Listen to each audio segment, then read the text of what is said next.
Guys আসসালামু আলাইকুম, আশা করি সবাই ভালো আছেন। যারা ভাড়া বাসায় থাকেন তাদের খাট খোলার জন্য এরকম একটি রেঞ্চের প্রয়োজন। রেঞ্চটি 6 ইঞ্চি, খুবই ভালো মানের রেঞ্চ। এই রেঞ্চগুলো ঘরে রেখে দিলে জং পড়ে না। এটি হচ্ছে জেব্রা ব্র্যান্ডের। এই যে দেখেন, জেব্রা ব্র্যান্ডের একটি রেঞ্চ।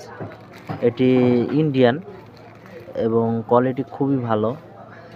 রেঞ্জটার বাজার মূল্য 260 টাকা। আমরা 260 টাকা নিচ্ছি না, আমাদের কাছ থেকে নিলে অনলি 150 টাকা, অনলি 150 টাকা। যাদের প্রয়োজন তারা নক করতে পারেন। আর এরকম সুন্দর সুন্দর ভিডিও এবং এরকম সুন্দর সুন্দর জিনিসপত্রের দাম জানতে আমাদের চ্যানেলটি অবশ্যই সাবস্ক্রাইব করবেন, কারণ আপনার একটি সাবস্ক্রাইব আমাদের ভিডিও তৈরি করতে অনুপ্রেরণা জাগায়।